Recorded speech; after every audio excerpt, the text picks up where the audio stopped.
Hi, today I am going to show you how I put together a cheese board. Cheese boards are simple to put together but have a high wow factor, and they are undeniably one of the easiest appetizers you can assemble.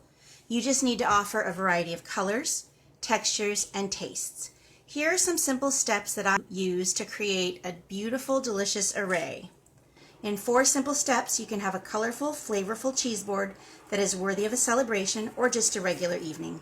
So step 1 is to pick your cheeses. I'm just going to talk you through what I selected for this board today. Here I have a soft Russian farm cheese. It's similar to a ricotta but a little bit more salty. I have a blueberry vanilla goat cheese, a chèvre. So it's a soft. These two are soft. These are semi-soft. This is a German Edam cheese and a cranberry cheddar. So this is from Germany, Wisconsin. And then the hard cheese I picked is an aged Gouda from the Netherlands. And I love this one because it's dark.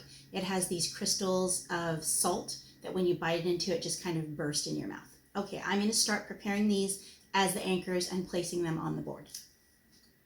I like to pick a variety of cheeses based on texture, so soft, semi-soft, or hard. You can also go with a mixture of different milk sources such as cow, goat, or sheep.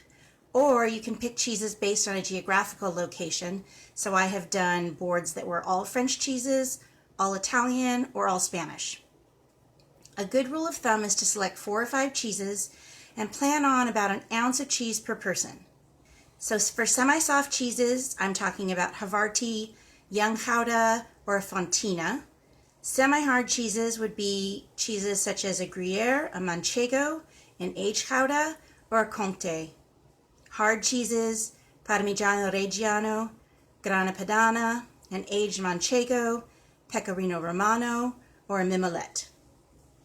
Soft ripened cheeses would be something along the lines of a Brie, a Cambozola, a Camembert. Then there's the blue cheeses, Stilton or Gorgonzola. And then fresh cheeses, Ricotta, Chèvre or Fromage Blanc. And then they're wash rind, Limburger, Taleggio, Epoise.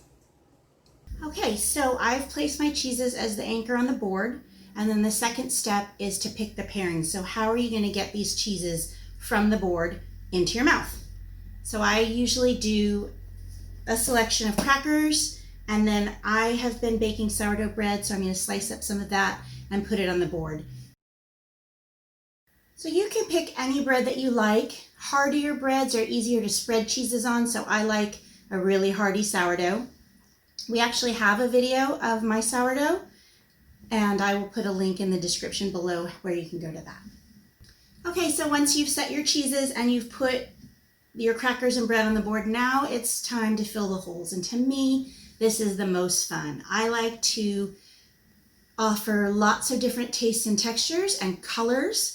So what I have here, I just want to show you, I have some hard-boiled quailed eggs.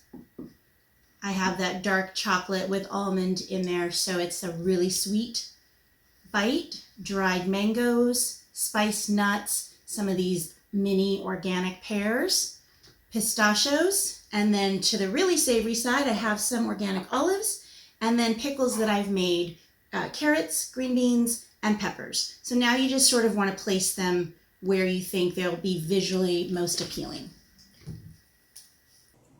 I like to use fruit for sweetness, grapes, fresh figs, pomegranates, mangoes, or kiwis, and olives or charcuterie for saltiness. And then I fill in whatever space is left with extras such as nuts or seeds. I like Marcona almonds, pistachios, spice nuts, or salted cashews. And sometimes I even add in some small chocolates to round out the board. Okay, so there I have assembled the cheese board. I did run out of space, so since this is going to be served in one spot, I decided I can put a couple of things off the board. So in that case, I put the hard-boiled quailed eggs, and then because the olives have pits, I also put a bowl right next to it so that the people can put the pits in there. Now I sliced up the cheeses so that you can grab them individually, all except this blueberry chèvre. So because of that, that needs a utensil, so I'm just going to put that in. And then the same with the Russian farm cheese. That also has a spoon. But I actually didn't end up needing the knives for this, but I did want to show you. This is my Stilton spoon that I bought because I swore I needed this and I have never used it. But how it works is if you have a big round of Stilton, and this is a Christmas Eve tradition, I believe, somewhere in the UK, you actually put the Stilton knife in and you swivel it around, and that's what you eat. But then you pour port in that hole so that the cheese doesn't oxidize. Just sounded like something I really needed to have. Never used it.